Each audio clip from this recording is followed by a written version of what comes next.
السلام علیکم اسٹوڈنٹس، آج کا لیکچر جو ہمارا ہے وہ ہے سبق نمبر 2 تشکیل پاکستان، اور مصنف کا نام ہے میاں بشیر احمد، اور اس میں آج ہم نے مصنف کا تعارف اور سبق کے اہم نکات اس کے بارے میں پڑھنا ہے۔ اب سبق کا عنوان میں نے پہلے ہی بتا دیا، تشکیل پاکستان، اور مصنف کا نام میاں بشیر احمد۔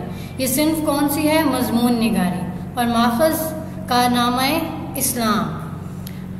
اب مصنف کے تعارف میں میاں بشیر احمد کا کس طرح سے ہے، وہ کہاں پیدا ہوئے، ان کی ادبی خدمات کون سی تھی، انہوں نے سیاسی طور پر کس طرح سے اپنے آپ کو متحرک رکھا۔ اب دیکھیں تشکیل پاکستان یعنی کہ پاکستان کی تشکیل، اس میں ان کا کیا کردار ہے، اس کے بارے میں ہم نے دیکھنا ہے۔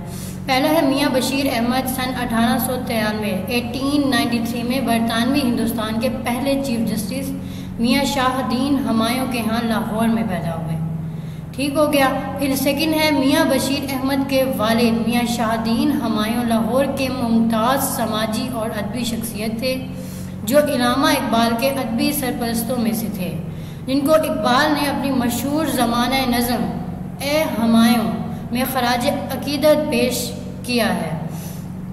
انہوں نے اس میں انہیں خراج عقیدت پیش کیا تھا۔ اب تھرڈ میں انہوں نے بتایا کہ میاں بشیر احمد نے شعر و ادب کا ذوق اپنے والد سے وراثت میں پایا، یعنی کہ شعر و ادب کا ذوق انہیں کہاں سے ملا؟ اپنے والد سے۔ میاں بشیر احمد نے سن 1922 میں اپنے والد کی یادگار کے طور پر ان کے نام سے ایک ادبی ماہنامہ ہمایوں جاری کیا، جو سن 1956 تک باقاعدگی سے شائع ہوتا رہا۔ پھر ہمایوں علمی متانت اور ادبی معیار کا حسین امتزاج تھا۔ اس نے اردو زبان و ادب کے گراں قدر خدمات انجام دیں۔ میاں بشیر احمد نے گورنمنٹ کالج لاہور سے گریجویشن کرنے کے بعد آکسفورڈ یونیورسٹی کا رخ کیا اور BA آنرز اور بیرسٹری کا امتحانات پاس کیے۔ اس کے بعد سن 1942 سے 1947 تک 1942 سے 47 تک میں آل انڈیا مسلم لیگ کے مجلس عمل کے رکن رہے، یعنی کہ مسلم لیگ کے رکن میں شامل ہو گئے۔ سن 1946 سے 49 تک، یعنی کہ 1946 سے 49 تک پنجاب لیجسلیٹو اسمبلی کے ارکان، اور 1949 سے 52 میں ترکی میں پاکستانی سفیر رہے۔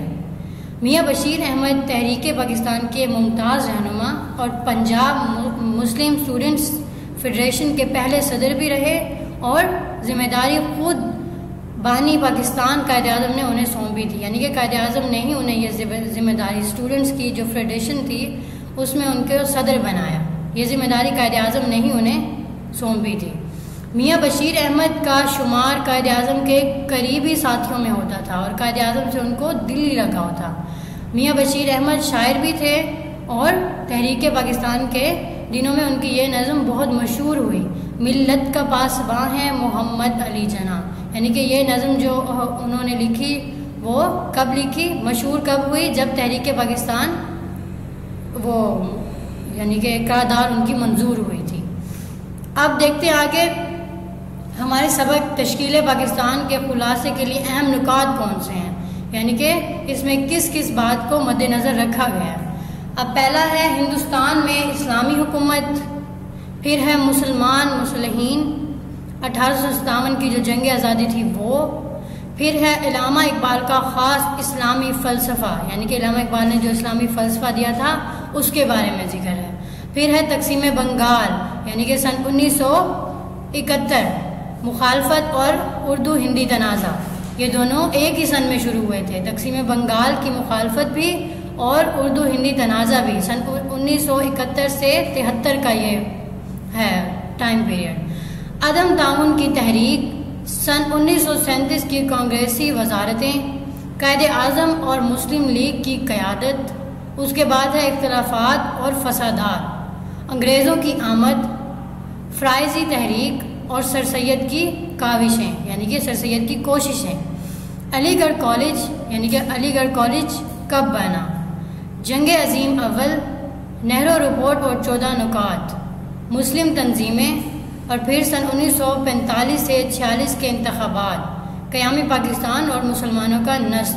یہ ہمارے چیپٹر کے اہم نکات ہیں جو جو ہم نے اگلے لیکچر میں انہیں ڈسکس کرنا ہے، تفصیل سے ان کو پڑھنا ہے۔ اوکے، شکریہ۔